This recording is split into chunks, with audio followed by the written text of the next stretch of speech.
If your last name is Washington, Jefferson, Jackson, Johnson, Williams, Smith, Brown, Jones, Robinson, Harris, Davis, Freeman, Moore, King, or Franklin, stop scrolling for the next few minutes because the story behind that name is not what most people think it is. You've probably heard someone say their surname proves they came from a certain African tribe, or that a DNA test can hand you back the exact clan your ancestors belonged to before slavery. It's a beautiful idea. It's also, in the simple version most people repeat, not quite true. The real story is more complicated, more painful in places, and honestly more interesting than the myth. And by the end of this, you'll know exactly what your surname can tell you, what it can't, and what it actually takes to trace your bloodline back to a real place and a real people on the African continent. Let's start with the biggest misconception, because it changes everything that follows. Most black surnames in America are English, not African. Not chosen by ancestors who wanted to preserve a piece of home. English, Scottish, Welsh, Irish, the surnames of enslavers, of the people who legally owned human beings as property. That's not an accusation, it's just documented history. Enslaved people mostly didn't start carrying fixed surnames in large numbers until the middle of the 1700s, and that practice picked up speed as more people were freed through manumission, especially as northern states started abolishing slavery in the decades after the Revolution. By the time surnames became common and were being recorded in census documents, most enslaved families were 3, 4, 5, sometimes 7 generations removed from the actual point where their ancestors were taken from Africa. That link, the language, the region, the specific people, had already been cut by force long before anyone was writing down a last name. So when freedom came, most formerly enslaved people did not reach for an African name to reconnect with a homeland they'd never personally known. They took the surname of the person who had enslaved them, or the surname of someone who had helped them gain their freedom, or they simply picked a name that meant something to them in that moment. Freedom, dignity, a fresh start. That's the real reason the most common surnames among black Americans today are Smith, Williams, Johnson, Brown, and Jones. Not because those were African names in disguise, because those were the most common English surnames in the American South, carried by the men and women who legally claimed ownership over other human beings, and later worn by freed people as their own, on their own terms. Now let's go through the 15. Not as a random list, each one carries its own piece of the story. Washington is one of the most recognized black surnames in the country, and it's a strange, loaded one because it's tied directly to George Washington, a founding father who enslaved hundreds of people at Mount Vernon. After emancipation, Washington became one of the most commonly adopted surnames among freed black Americans, not always because of a direct family connection to that plantation, but because the name represented something bigger: nationhood, belonging, a claim to the same country that had denied them freedom for 2.5 centuries. Today, it remains one of the surnames most heavily concentrated among black American households in the entire country. Jefferson works almost the same way. Thomas Jefferson enslaved over 600 people across his lifetime, and the surname spread widely after emancipation for similar reasons. Some direct descent from people enslaved at Monticello, and some simply freed people choosing a name tied to the founding of the nation they were now claiming as full citizens of. Jackson has a slightly different story. Some of it traces back to enslavers with that surname, but a large portion also comes from Andrew Jackson's presidency and the sheer commonness of Jackson as an English surname across the South. It's also, notably, one of the surnames where later generations of black families reclaimed it and built new legacies entirely disconnected from its slaveholding origin. Think of how many black cultural icons carry that name today. Johnson is the second most common surname among black Americans, and its story is a patronymic one. It literally means son of John. It spread partly through enslavers who carried the name, and partly because it was simply one of the most widespread English surnames in circulation, meaning freed people who wanted a common, unremarkable, blend-in name gravitated toward it. Williams sits at or near the very top of the list, and it follows the same pattern. Another patronymic English surname, son of William, that was extremely common among slaveholding families, and just as common among the general Anglo population. Its sheer frequency made it a natural, low-friction choice for people building a new identity after emancipation. Smith might be the most universal surname in the English-speaking world, and that's exactly why it's so common among black Americans, too. It's occupational.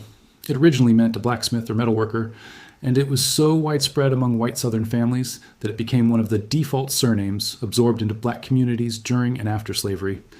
Brown is interesting because it's descriptive rather than occupational or patronymic. Originally referring to hair color, skin tone, or complexion, it became common for similar structural reasons to Smith and Johnson. It was already everywhere in the South before emancipation, so it was already attached to a huge number of enslaved households. Jones, like Williams and Johnson, is a patronymic surname.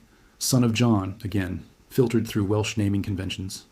It's consistently one of the top 5 most common surnames among Black Americans, again tracing back to its sheer prevalence among Southern slaveholding families rather than any single dramatic origin story. Robinson carries a slightly different texture.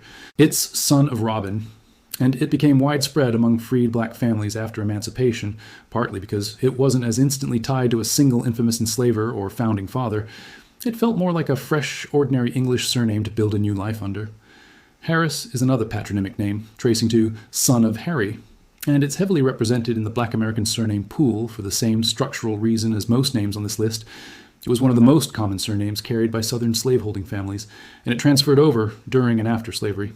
Davis, meaning son of David, follows the same pattern, and it's worth noting how many of these names cluster around the same handful of first names, John, William, Robin, Harry, David, repeated over and over through English naming conventions for centuries before they ever crossed the Atlantic.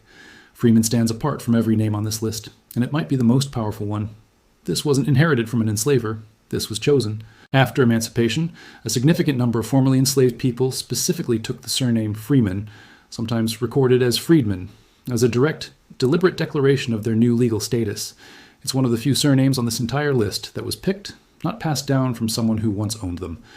Moore is an English surname with roots that are genuinely layered with irony.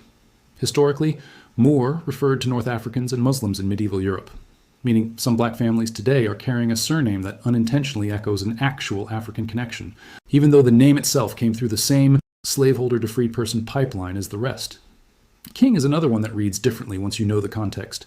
Some families adopted it after emancipation as an aspirational dignity-claiming name, much like Freeman, a way of stating their own worth in a society that had spent generations denying it. Franklin has a founding father connection too, tied loosely to Benjamin Franklin's prominence, but more broadly, it spread the same way Jackson and Jefferson did, common enough as an English surname, prominent enough as a national name, that it became a natural choice during and after emancipation. So that's the honest surname story. Almost none of it is African in origin. Nearly all of it is English, tied either directly to the people who enslaved Black Americans' ancestors, or chosen deliberately after freedom as an act of self-definition. That's not a small detail. It's the whole reason DNA testing has become such a big deal in Black American communities.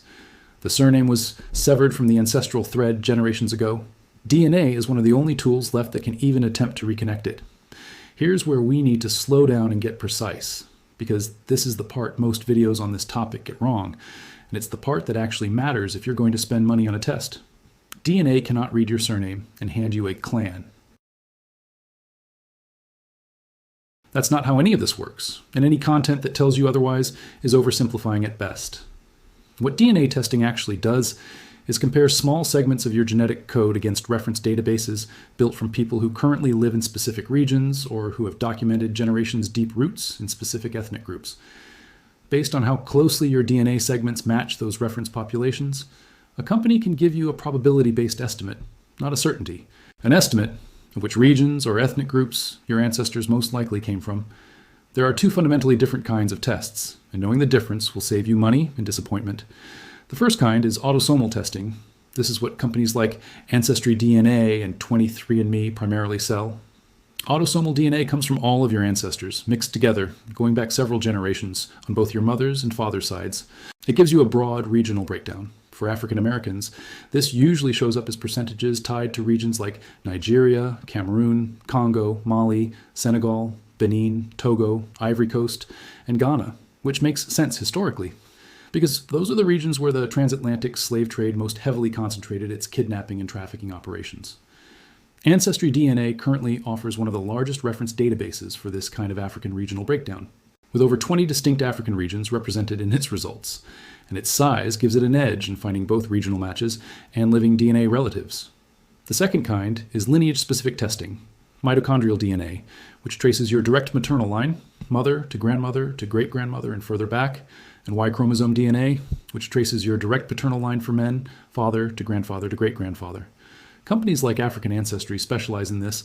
Instead of a broad regional percentage, this method can, in the right circumstances, identify one specific present-day ethnic group or people that your direct maternal or direct paternal line matches, but only that one line, and only if that specific line traces back to Africa rather than to Europe or Asia somewhere along the way, which does happen given the realities of forced mixing during slavery.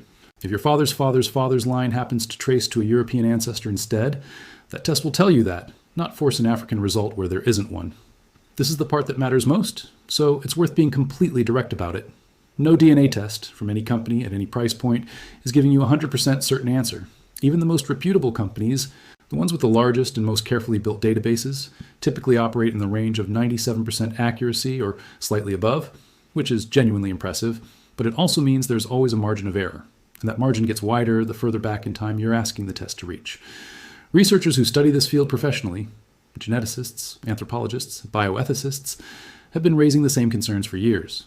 Reference databases are built largely from people who self-report their own ancestry, which means the known ethnicity being used as a comparison point can itself be incomplete or imprecise. Most tests only trace a small portion of your overall DNA and a limited number of ancestral lines, not your entire family tree. They can produce false positives and false negatives. And there is no clean, universally agreed upon biological line between DNA, ethnicity, and race. Ethnicity in particular is a cultural and historical identity, not a purely genetic one, which means a test can tell you about population-level genetic patterns without being able to tell you what culture, language, or community your ancestors actually identified with. There's also a deeper scientific point that a lot of ancestry marketing quietly skips over. African populations hold more genetic diversity than any other population group on Earth. Geneticists studying this have found that most of the genetic variation found outside the African continent is essentially a smaller subset of the variation that already exists within Africa. That's part of why, in 2023, the National Academies of Sciences specifically recommended that researchers move away from using racial categories in genetic research altogether, because grouping people by race doesn't map cleanly onto the actual biological picture. None of this means DNA testing is worthless. It means the results deserve to be read with the same care you'd give any estimate, useful, often moving, sometimes genuinely life-changing when it connects you to a living relative or a specific documented region, but not a court-verified, unquestionable fact stamped with the word clan. So what should you actually expect if you take one of these tests, especially carrying one of the 15 surnames above? Realistically, an autosomal test will most likely show you a spread of West and Central African regional percentages, roughly matching the documented geography of the transatlantic slave trade, plus whatever European percentage reflects the forced and coerced mixing that happened during slavery. A part of this history that's uncomfortable but factual, and shows up in nearly every African American genetic profile to some degree. A mitochondrial or Y-DNA test, if you're able to afford the more specialized version, has a chance, not a guarantee, a chance, of connecting one single ancestral line to a specific present-day ethnic group in Africa, which is the closest thing to an actual clan answer that current science can responsibly offer. If you want to get the most out of any of these tests, the advice from genealogists who specialize in African American research is consistent. Don't rely on DNA alone. Pair it with documentary research, Freedmen's Bureau records from the Reconstruction era, plantation records where they still exist, census data from 1870 onward, that's the first census where formerly enslaved people were recorded by full name rather than as property, and family trees built from oral history passed down through your own relatives. DNA can point you toward a region, or in the best cases, a specific people. Historical records can put names, dates, and places around that connection in a way a genetic test alone never can. Used together, they give you the fullest and most honest picture available of where you actually come from. There's something worth sitting with here before we wrap up. The story of these 15 surnames, Washington, Jefferson, Jackson, Johnson, Williams, Smith, Brown, Jones, Robinson, Harris, Davis, Freeman, Moore, King, Franklin, is not a story of loss with nothing on the other side of it. It's a story of people who had their names, languages, and family lines forcibly stripped away, who then took whatever materials they had left, an enslaver's surname, a founder's name, a plain English word like Freeman or King, and turned it into something that belonged to them and their descendants completely. That's not erasure. That's reclamation happening in real time, generation after generation, right up through today, where the same names are now carried by educators, engineers, athletes, artists, and everyday families who've built entirely new legacies under them.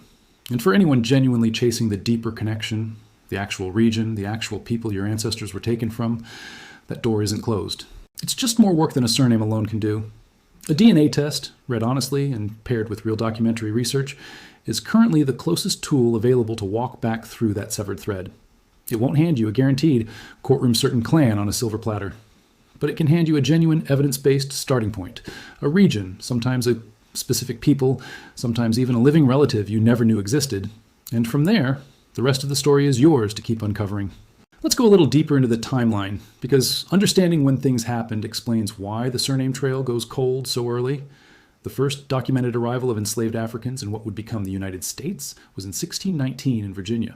From that point forward, for close to 2 centuries, enslaved people were bought, sold, and transported across state lines constantly, which means families were broken apart long before anyone was even in a position to pass a surname down consistently. Naming during this period was largely controlled by enslavers, not by enslaved people themselves. Records from before 1808, when the legal international slave trade was formally prohibited, show enslaved people being given single names, often classical names like Caesar, Homer, Scipio, and Venus, or place names like London, Dublin, and Boston, names that had nothing to do with their actual African heritage and everything to do with what an enslaver found fitting or fashionable at the time. Nicknames were common too, especially for women. Names like Suki, Sally, Betsy, and Jenny appear constantly in records from that era. None of this was chosen by the people carrying the names. That's the uncomfortable foundation this entire naming history sits on, and it's important context before jumping into any surname's meaning. By the time the Civil War ended and emancipation became law, the naming landscape shifted dramatically, and this is really the moment that shaped the 15 surnames we've been talking about. The 1870 census is a critical marker here. It was the first federal census to record formerly enslaved Black Americans by full given name and surname, rather than simply listing them as property under someone else's household. Millions of people, essentially all at once, were formalizing surnames for official record keeping for the first time in their lives. Some took the name of the last person who had enslaved them, simply because it was the name already associated with them in local records and easiest for continuity. Others deliberately chose a different enslaver's name, sometimes one from earlier in a family's history, sometimes one connected to a relative who had been sold away, as a way of preserving a family connection across a forced separation. Still others picked something with no personal connection to slavery at all, an occupation, a physical trait, a place, a biblical figure, or a completely invented name that simply felt like theirs. This is also the era that produced the surname Freeman in large numbers, and it's worth spending one more moment on it, because it's genuinely different from almost everything else on this list. Where a name like Washington or Jefferson carries the shadow of the exact system that enslaved people were escaping, Freeman was a name people reached for, specifically because it said the opposite. It announced legal status. It announced identity. Genealogists researching post-emancipation naming patterns consistently point to Freeman and Freedmen as some of the clearest examples of enslaved people using the naming process itself as an act of self-authorship, at a moment in history when very few other forms of self-authorship were available to them. Now, back to the science, because there's more nuance worth knowing if you're actually going to go take one of these tests, rather than just read about them. Not all DNA companies are built the same way, and the differences matter more for African American ancestry specifically than for almost any other group taking these tests. Reference databases for European ancestry are, generally speaking, deep and well established, because genealogical record keeping in Europe has been more continuous and more thoroughly digitized for longer. Reference databases for African ancestry have historically been thinner, simply because comprehensive genetic sampling across the African continent, with its enormous linguistic, cultural, and genetic diversity, has lagged behind, and because the trauma of the slave trade itself destroyed so many of the record trails that would otherwise help build those connections. Companies have been working to close that gap. Ancestry DNA has invested specifically in expanding African regional reference data and currently advertises coverage across more than 20 distinct African regions, which is part of why it's frequently recommended as a starting point for African American users. African Ancestry has spent roughly a quarter century specifically building out a large African DNA sample database focused on mitochondrial and Y-chromosome lineage matches, which is why it remains the go-to option for anyone chasing a specific ethnic group match rather than a broad regional percentage. 23andMe and Living DNA offer their own versions of regional breakdowns as well, each with their own database size and strengths, and each worth comparing before you commit to one over another. And one more practical piece of advice worth including here: whichever test you choose, don't treat the first report you get back as the final word. These regional percentages update over time as companies expand their reference databases and refine their algorithms.